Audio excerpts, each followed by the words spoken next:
Hi, this is JR, and I'm going to do a relatively brief presentation here on 10 signs of a parasitic system. So parasitic systems are not just things that existed thousands of years ago. They're not just things that exist thousands of miles away. Parasitic systems are notably stable and functional. If we think about, once you hear what I mean by a parasitic system, if you don't already know, you'll notice that parasitic systems dominate human civilization. They dominate human society. They dominate the world. So as we review 10 signs of a parasitic system, keep in mind that we do so, or I do so, with respect for the success of these systems. So just like we could have respect for a parasite in the sense of a worm or a mosquito, any kind of parasitic organism, we can have respect for them. They're things that we might find interesting. We might find them dangerous or scary. That's understandable. But parasitic systems are noticeably stable and successful. So the spread of parasitic systems has overwhelmed the more primitive forms of social organization across the planet across thousands of years. What would be a really short, this isn't one of my signs, but a really short reference to what a parasitic system would be? Well, any organization that has a military that then goes around and takes from others' productivity, that's a parasitic system. So if there's a military and a flag, well, then for sure, we know for sure that would be a parasitic system. They're taking from other people by force. Now those people may be the residents within a particular geographical jurisdiction. That's typically the source of the productivity which the military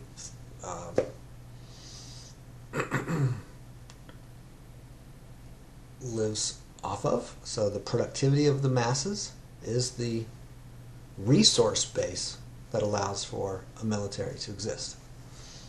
And if militaries aren't productive themselves, there must be some surplus of productivity to support the military for them to live, for them to operate.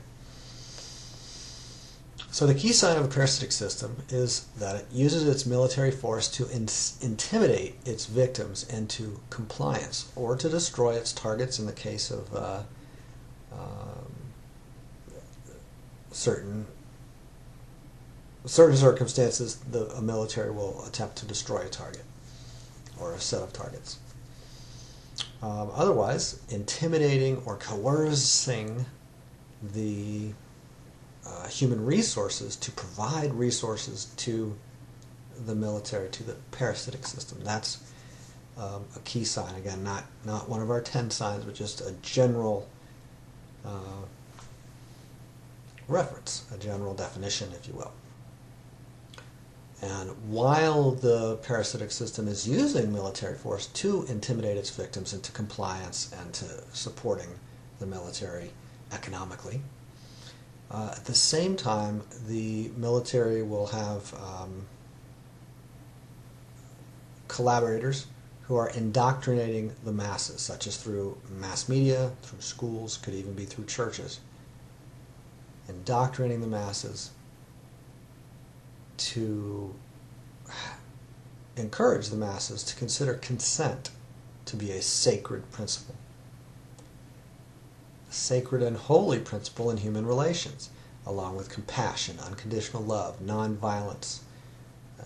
So what we have is a contrast where the military force is involving coercion and intimidation, and they're promoting consent as a sacred principle. but at the same time, they're threatening arrest and garnishment and seizure and foreclosure of property and assets. They're threatening arrest and confinement. They're threatening execution. They're threatening expulsion. We'll send you out of our country and we will never let you back into our country. Things like that. So there's threats. And yet, there's this indoctrinating the masses that consent is a holy principle. And, you know, that a contract entered to under duress or distress isn't valid. But at the same time, their whole basis of their operation is intimidation, coercion, terrorism, if you will. So there's a link to an article there, and I have several pictures. There's a picture of a set of UN tanks, some UN soldiers, one holding the UN flag is the second one, and the third one down is a couple dozen countries, or maybe 18 or whatever it is, that are within NATO, the North Atlantic Treaty Organization. So within that group of countries, we see Air Force insignias for all of those different countries. And if you were to look at that picture, you would see lots of chevrons, which is a little roof-shaped symbol. And that's the symbol that you'll see stacked on a arm of a military officer of a certain rank, such as a sergeant or a master sergeant or a sergeant major. And of course in French, you know, or in Norwegian, they have a different name for those ranks. But it's basically, you'll see the ranks are numbered, and it's uniform throughout all of these different branches of a particular parasitic system.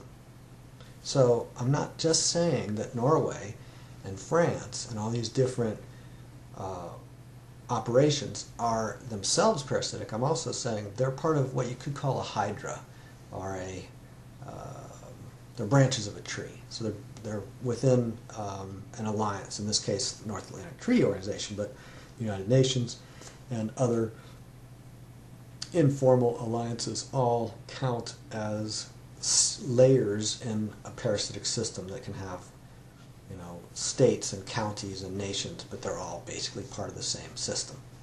In fact, they're all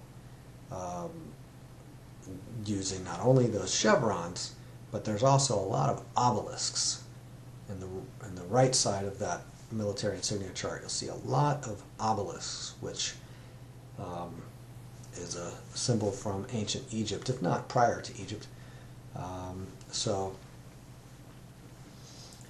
holy empires are always parasitic. So I've given a lot of little extra commentary on the 10 signs. If you're ready, here are the 10 signs. Number 1, promote blind loyalty in the masses to good behavior, to whatever benefits the system. That's what they call good behavior, because it benefits the system. So they promote blind loyalty in the masses to good behavior. Number 2, promote hysteria and shame in regard to certain unspeakable crimes. Unspeakable crimes. So certain things are repeatedly referenced in schools and the media and so on as just unspeakable crimes, and we're promoting the public attention to those things, but with a very different emotional quality than when we promote good behavior. So the attention to good behavior, and then there's the attention to these horrible behaviors, horrific crimes, unspeakable crimes. Now, some of those actions that are criminalized are the primary trauma methods used by the system. That's really a different subject, so I'm not going to get into that. But as I said before, for instance, the idea of the sacred principle of consent. If a particular military organization isn't operating in consent at the same time as they say, it's an unspeakable crime to ignore, the right to life of civilians. And it's an unspeakable crime to just drop bombs on them. And when our enemies do that, that is a horrible thing.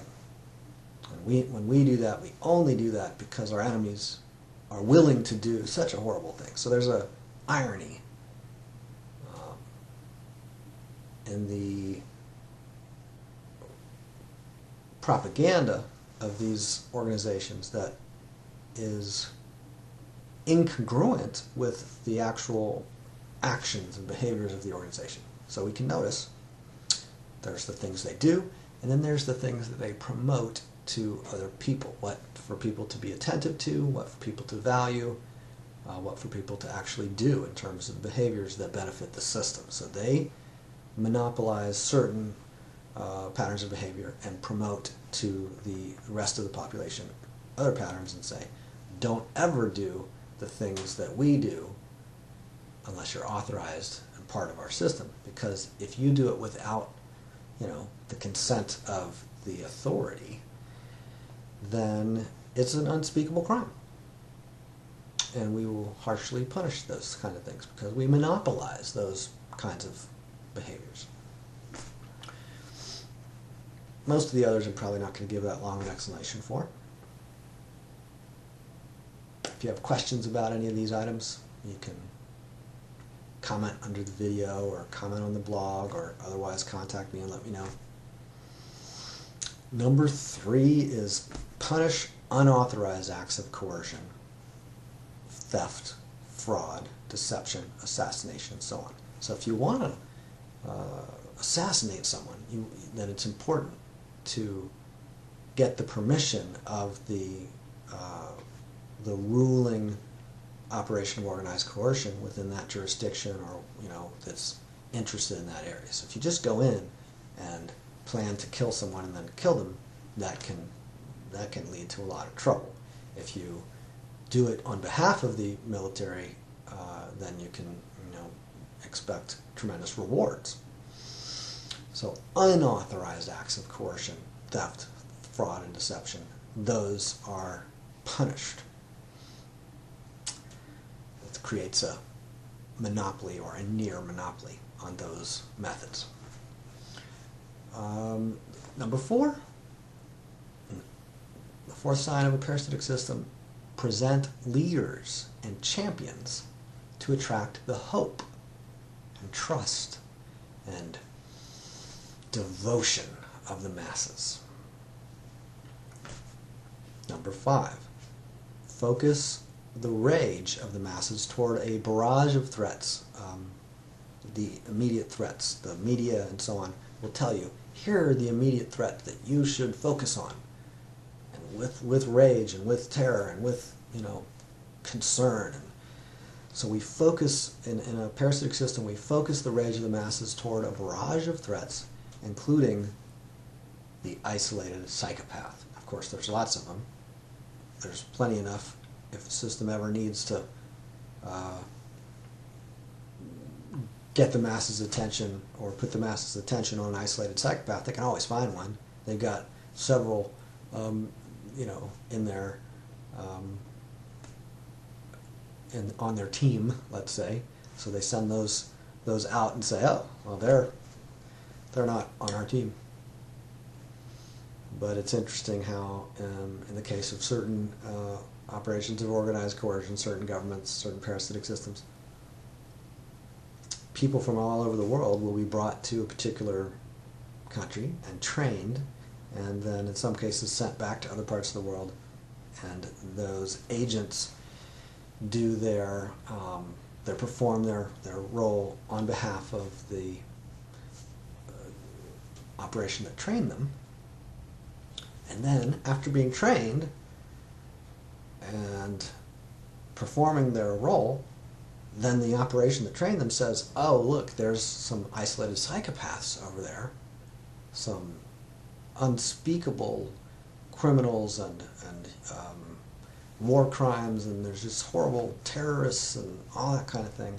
And if those terrorists happen to be trained and funded and armed by the same group condemning them, that's probably not going to be emphasized by the group that did all that training and all that planning. So they actually may like, the parasitic system may like to have quite a few isolated psychopaths in training at any given time, and out there in the field at any given time. It can be good for their PR programs, their public relations programs, in order to justify their actions by saying, look, there's another isolated psychopath, and there's this school shooting, and there's this bombing, and there's this kidnapping, and all the various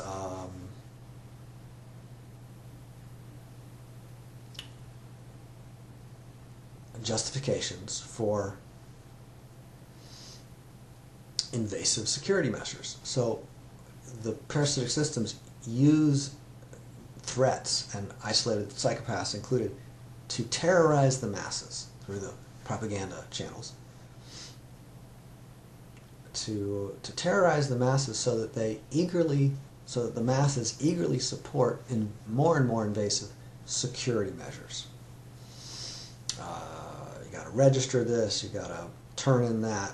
If you have a certain kind of item, you have to be registered, or you have to have it out in the open. You can't have it concealed, unless you're authorized, unless you're an authorized agent of the system, of the parasitic system. I wanted to make I'm finding that I have little tangents to go on, so maybe this will be longer than I had originally planned. It will, apparently, but in some cases, the actual attacks that are reported by the parasitic system as justifications for revenge, sometimes those original attacks are simply media reports. Sometimes they're not actually attacks that happened at all. Not only were they not false flag attacks that were actually conducted by the agents of the reacting group, but sometimes the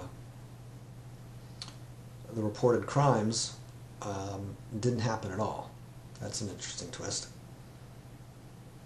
So the case in point the only case that I think of that at the moment is the attacks in the Gulf of Tonkin that the United States used to justify a certain increased level of military involvement in Vietnam. So there were a series of sightings of boats, and sightings of the U.S. travels many thousands of miles to some other country, and then after going thousands of miles to be right up against the border of a country, or cross into that border and say, no, we're not going to recognize your 10-mile rule. We're going to go in until we're within 1 mile of you, or within 600 feet of you, or whatever their barrier is that they think, well, as long as we're 600 feet away, then everything's fine. But if you come within 600 feet of us, in response to us coming thousands of miles, and you come within 600 feet of us and fire on us, well, then we're going to bring in nuclear bombs and whatever it is. Well, anyway, if you care to research it, the Gulf of Tonkin attacks were, I think, everybody knows they didn't happen. I mean, it's broadly admitted that there was no attack on a U.S. ship. However, the conventional history that you would find in most sources is that sincerely the United States military made a mistake. They misread some radar signals, and so they fired on and destroyed, I believe, some Vietnamese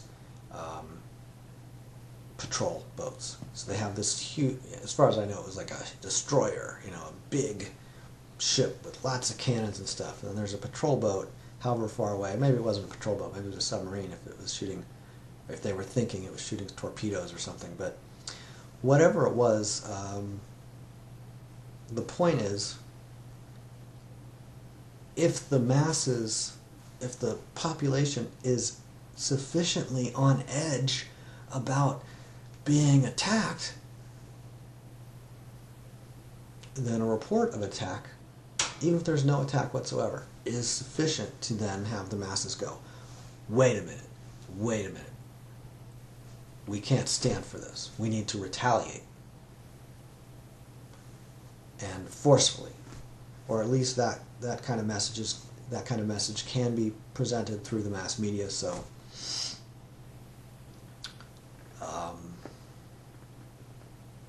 if it's repeated over and over and over again, and then they retract it 6 weeks later, or 6 years later, or 6 decades later, they release the documents and say, oh, we made it all up, or, well, we made a slight mistake and we're sorry about, starting the war, and we're going to stay, and we're going to keep our, occupying troops and our bases there, but we made a little mistake, but sorry.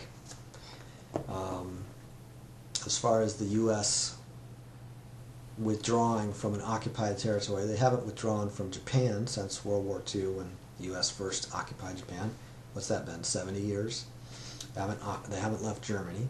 If you think about Great Britain or France or the Dutch, some of the major imperialist nations of Europe, they typically stayed in their new colonies if they could. They didn't come back a few years later. They're going out there to take over new territory and keep it. We're ready for the 6th sign of a parasitic system within my list. I'm obviously giving a lot of extra references here, but number 6, promote arguing amongst the general public over whatever controversies that the media announces as important. Recently, border crossings from U.S. to Mexico, gay marriage, global warming. Now, whether these are actual incidents and events and developments or not is a different issue than what I'm mentioning here, just that they're given huge amounts of publicity.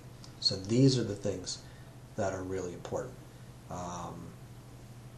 Whatever the media presents. So if they say the Super Bowl, somebody's somewhere is going to say, you know what, the Super Bowl gets too much attention. But somebody's saying, oh, that gets too much attention, then they can turn it off. There's another bunch of channels, and I don't know if you're aware of this, but you can actually turn off your television all the way off. And you don't even have to pay your bill, or you can discontinue your service, right, at a certain point. Let's say you agree to 12 months of service, but then the 13th month, you don't have to renew. You can, not have your TV service. Huh, look at that. So the parasitic systems promote arguing over whatever controversies that the media announces as important.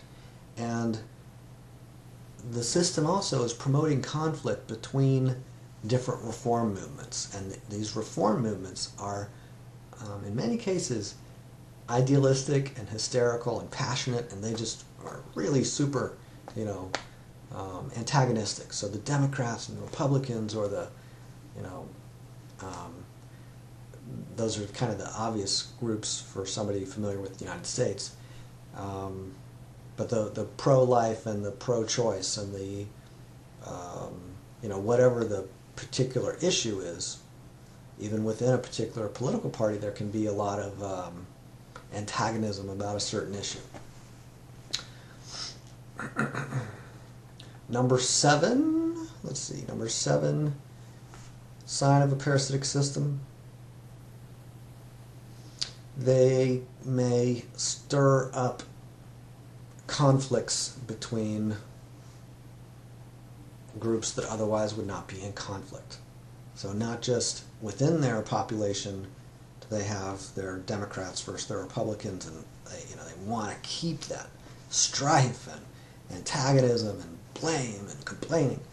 Not only that, but external to their own borders, they might incite military conflict between two groups of passionate antagonists or pawns amongst other territories and nations.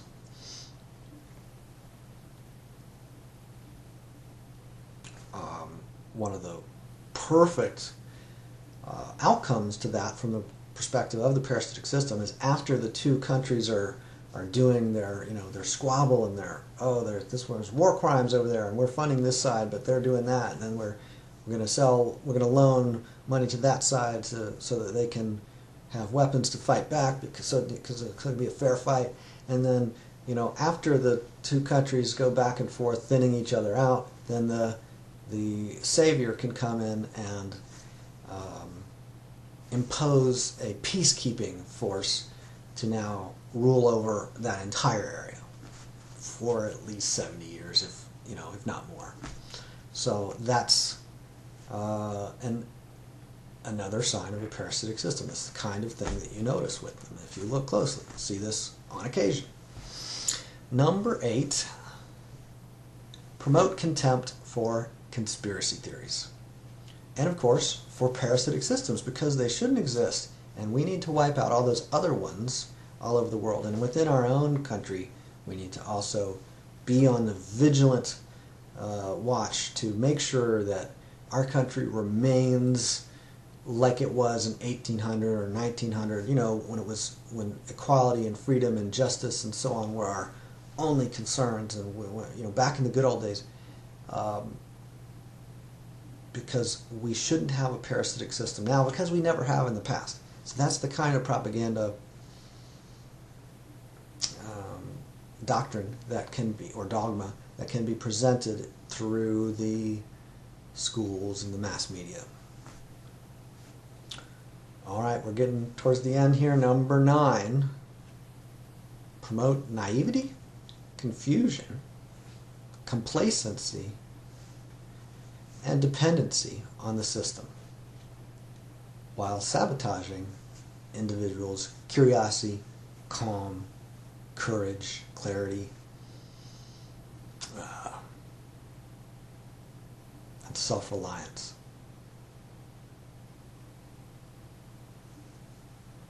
Also sabotaging their connections, their interpersonal relationships, so there can be a tremendous promotion of depending on the system rather than actually bonding and families being strong. Instead of families being strong and extended families and couples and so on.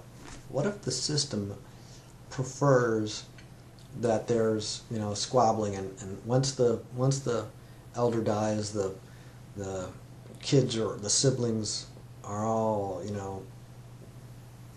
angry at each other, and the government, the court, and the lawyers end up with 50% of the estate, or why not 100%?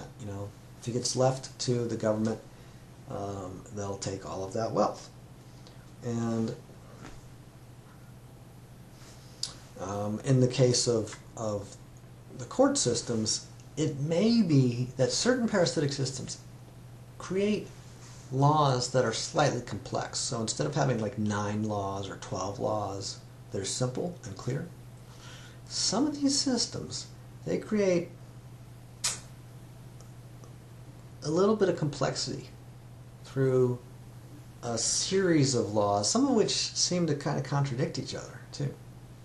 So you can have a very wealthy profession created called lawyers and legal profession because the legal system is so mysterious and so encoded, so arcane, so occult. It's like this you need an interpreter or a translator to be able to understand this language and to know how to proceed through the rituals of the court system, whether that's a civil court proceeding or a criminal court proceeding. So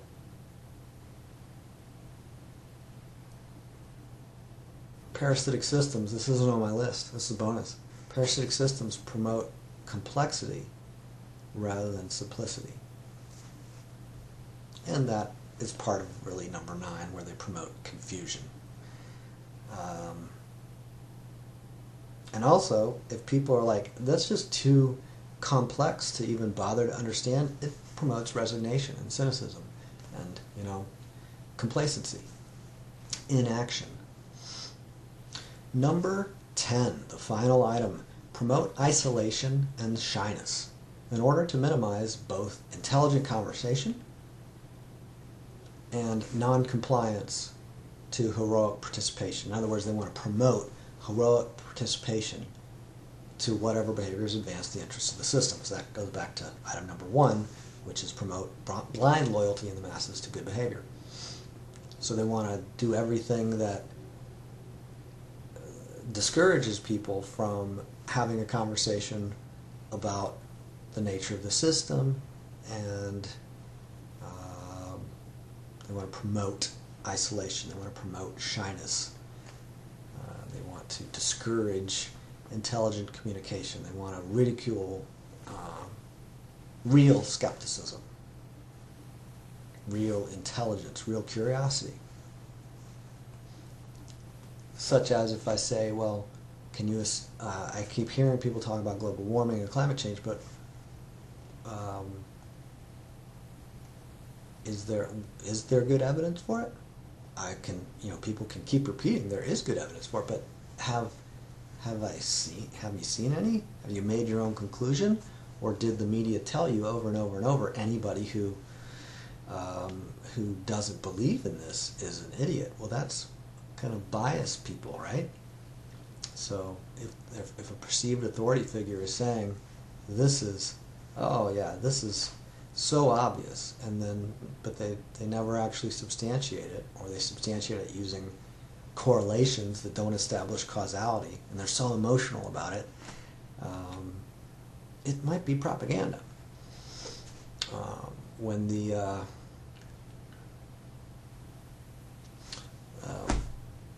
the drug cocaine and heroin were first used, these were legal drugs, and then at some point, they were made illegal. In the case of alcohol, there was a period of time in the early 20th century called the Prohibition era, and at that time, alcohol went from being legal to illegal, and then once again to legal again after Prohibition was revoked or repealed. So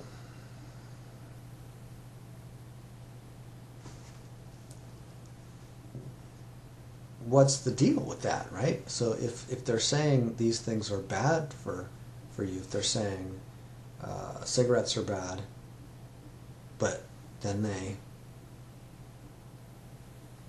don't criminalize them, well, isn't that a little weird? Or if they just put warning labels on them, so now we've warned you. Sugar, aspartame or aspartame, saturated fat, cholesterol, lots of things can be demonized, and I think many of these things deserve caution, but some of these things are kind of like the reports at the Gulf of Tonkin. There's no issue. There never was. The correlations that may be reported and publicized over and over and over, those correlations may not be even scientifically valid. They may be really bad, flawed data sets, really poorly gathered information. The saturated fat is a very clear example of that. The research on saturated fat was never conclusive. In fact, if you would say that it was conclusive, the only conclusion was that saturated fat was essential to good health. And the ideas of cutting down saturated fat in order to benefit someone never had any scientific validity.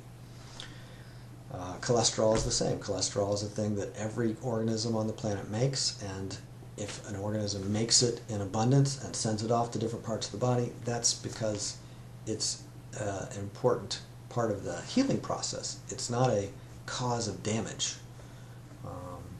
So if somebody has sunburn and then a bunch of cholesterol is sent to the area of the sunburn to heal the sunburn, it's not good science to say the cholesterol is now in large you know, concentrations near the sunburn, therefore it caused the sunburn.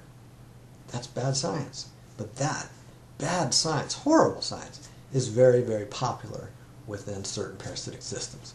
And of course there's this, this tremendous repetition. So people are unlikely to be receptive to questions because they've been so drilled, so trained to have blind loyalty to the slogans and mantras and doctrines and dogmas of the parasitic system. So I do have some more comments, and you can also see quite a few images. I'm not going to review the images. I'll just read the last few paragraphs and conclude. So nothing should be more terrifying for those in the targeted populations than openly admitting to be aware of the simple nature of the Matrix.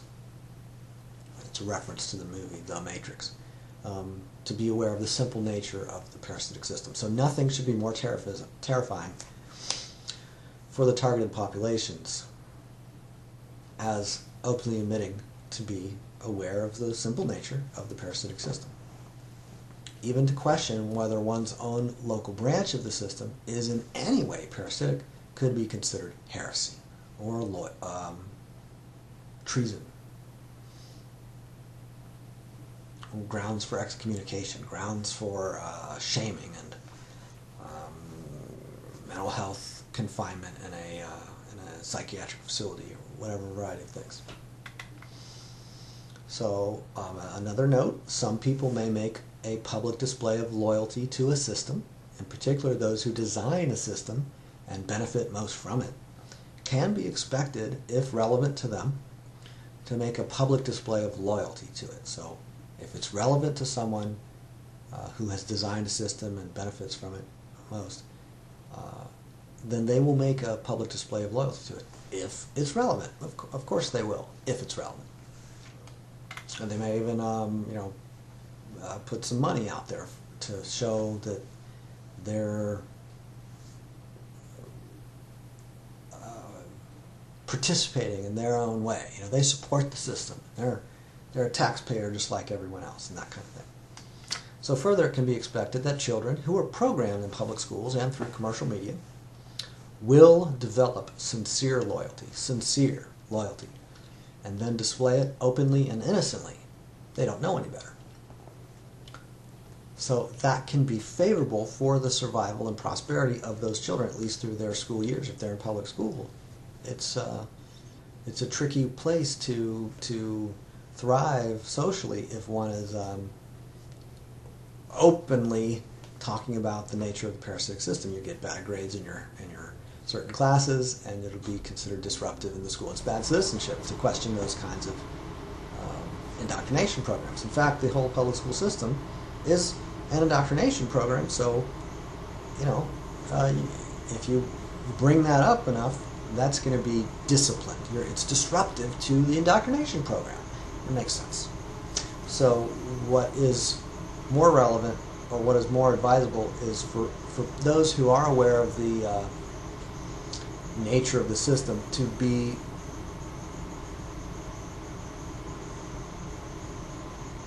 reserved about talking about it if they're in the midst of being a participant in the system, and no choice of their own, like a public school student.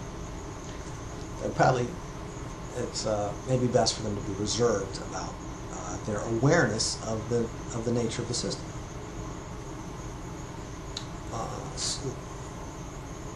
Along the same lines, shyness can be very adaptive to operating within the system without risking exposure to embarrassing questions about whether one is properly sincere in their emotional investment in the system.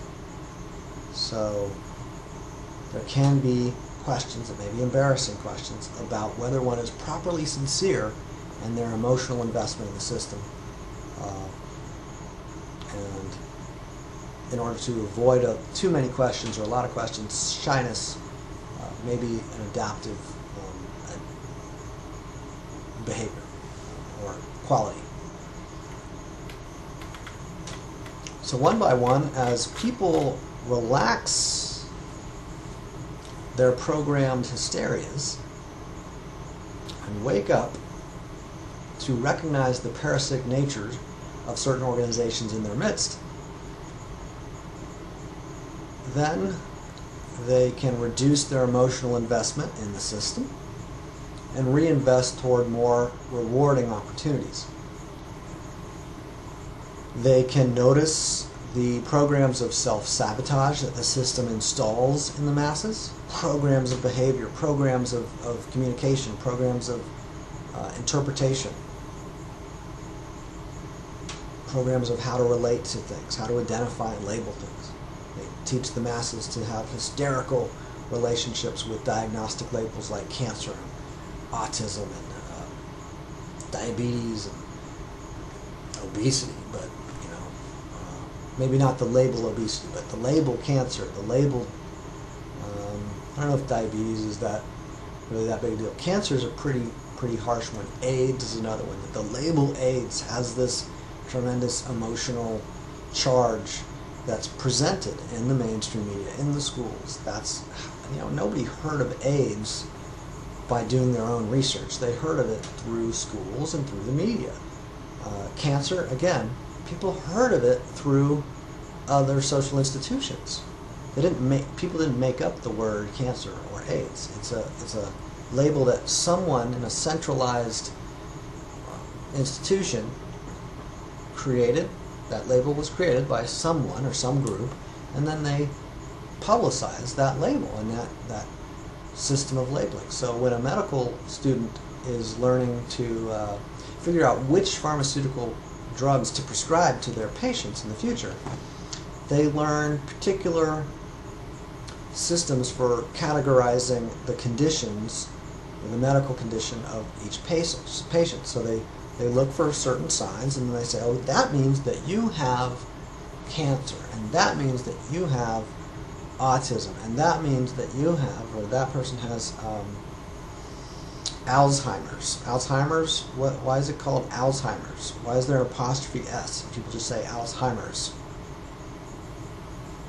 Alzheimer's syndrome, Alzheimer's disorder, what is it? It's Alzheimer's. You have Alzheimer's. How many Alzheimer's do you have? Well, I don't know. Al has a lot of Heimers, and I've got like 6 of them, so I have Alzheimer's. And if you want some back, I could, I don't really need 6. I could give you 2 or 3 of them, no problem. Cheap. In fact, if you want the whole bunch of 6, I could probably give you a bulk discount on that if you buy now. Anyway, as doctors are going through their training to learn which prescription drugs to prescribe, that training process includes them being trained in how to relate to an organism, and how to relate to a body, and how to relate to certain testing methods. So they test a variety of things. They say, oh, well, you have this in this situation, well, now we need to run these tests. And now you have these results from those tests. Now we need to give you these drugs, and this surgery, and this code on the insurance form, so the doctor gets paid. So that's how that works.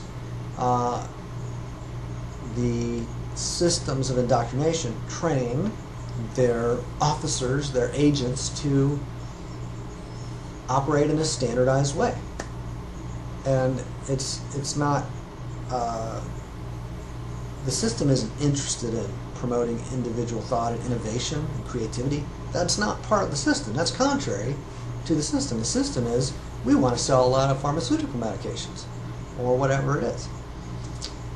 They're not interested in promoting long-term health of the human resources. They're interested in suppressing symptoms so that the human resources can get back to their job, or could get back on the battlefield. And it's completely reasonable that would be how it works. Also, whether it was reasonable or not, that is how it works. So we can notice, if you share my conclusion, you might draw a similar conclusion. You can notice the nature of the medical system or the school system or whatever it may be. You can notice it, and then you can condemn it, but first would be to notice it for what it is. So if I say in public schools, students are given certain information on a curriculum that they're told this is important, this should be important to you, you should focus on this, let's pay a lot of attention to these 12 things. And then we're going to give you a quiz, and in this quiz you have to answer that the United States is the best parasitic system in the world because it's not parasitic at all. And if you answer that, it's going to be a multiple choice or true, false, or whatever. If you answer that, then we're going to reward you, and we're going to advance you on in the system. We're going to give you a degree and a certificate, and you'll be, more likely that you'll get a job as a government employee or even in the private industry sector. You can show what a great conformist you are, and that's what we really want to do in the school system, is have really, really high confidence that our students, after several years of exposure to our system, will be perfect citizens, good taxpayers. They'll get jobs. They'll get affiliated with one political party, and then get engaged in arguments, passionate arguments with some other political party, and so on. And they'll tune into the news, because there's really nothing more important to being a good citizen than tuning into the news on television and the radio and the newspaper and the internet and any source of news that's part of the mainstream media.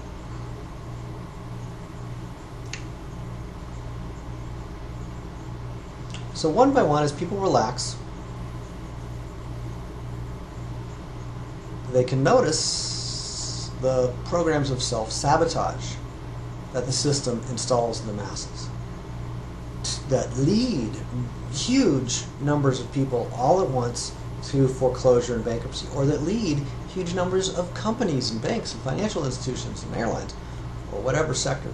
All at once you have a bunch of foreclosures and bankruptcies in the case of a business. Or foreclosures of their commercial real estate, same issue.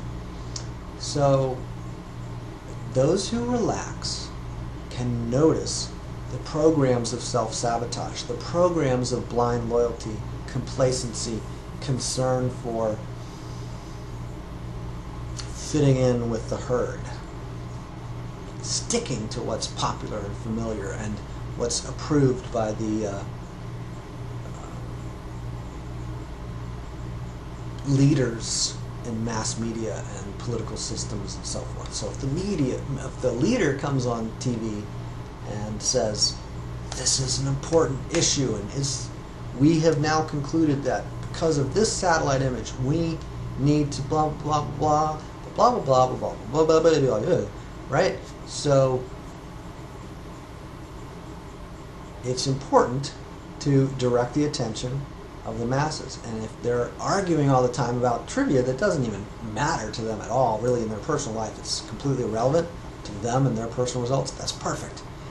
Suck them in to that vortex and keep them sucked in, and they'll be focused on how to fit in, and they're not going to be focused on their own best interests. They're not going to be focused on calm, clarity, courage, prosperity. They may say they're focused on courage, but are they? They may say they're focused on prosperity, but if they are, why are they complaining and so frustrated, every once in a while? Why aren't they, if a gambler goes to a casino and loses some money, they go in with $50 or $500 and they come out with less, they don't complain. The casinos, got unfair odds. The gamblers don't complain about that, as far as I know. I don't know a whole lot of gamblers. Somebody plays the state lottery, they don't complain that the government has set up this system and it's exploiting the people, and you know what, it's not fair, it's not good odds, and I put my money in here because I wanted to make, $65 million was the jackpot, and you know what, now that I've invested in it and I didn't win, I want my money back, because it's not fair. It's not good odds. It's not a fair system. I think that the government is actually trying to generate revenue. They're trying to make more money than they spend on this program, and I don't like it. The casino, it's like, and then I went to the bank, and the bank was operating for profit, and they wanted to charge me a $35 fee for the one thing, and then you know what? They wanted to charge me interest. They were said, oh yeah, we'll loan you money, but we want you to pay us back more than we lend you. What? That's not my preference. I would like for them to pay me money, they should lend me money and pay me money, and then say, everything we paid you, you get to keep, and what we lent you, pay us back half of what we lent to you, and we'll be fine. That's what I want. Why aren't their banks lining up to say, hey, we'll lend you $10,000, but you only need to pay us back $5,000? Anyway, so some of the masses may be in a mode where once something surprises them, they're embarrassed and they want to blame someone. It's kind of getting into a different subject there. So, as people relax, they can notice alternative paradigms and alternative practices to the ones that they've been programmed to focus on and practice. So they can notice alternatives, as well as the results that are only available through those paradigms and practices and alternatives. So the masses aren't even open to alternatives, and certainly aren't looking closely at the results available through alternative methods. However, as people relax or wake up, they might be interested in alternatives that could be better for them than the practices that are offered by the licensed agents of the state. Or people that are waking up might be interested in the financial choices and financial strategies that are used by the most successful people, rather than the financial strategies that are most popular or most familiar or programmed by the masses, or programmed to the masses for the benefit of the public institutions, of the parasitic systems. So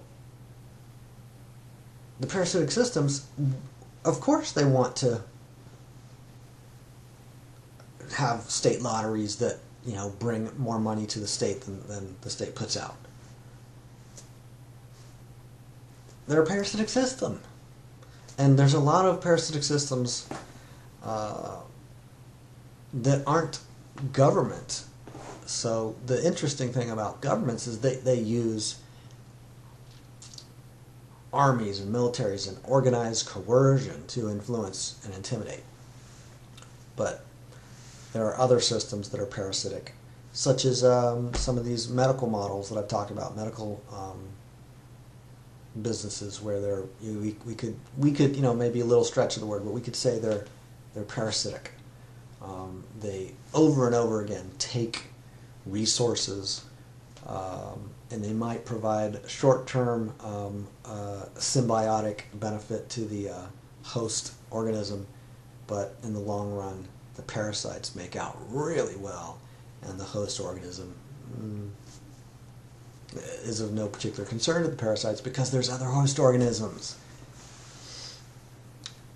So, as I said when I started, if you're interested in commenting on this or knowing some of my thoughts on alternative methods, paradigms, and results, and so on, feel free to comment, feel free to share, and thanks for your attention and interest and intelligence.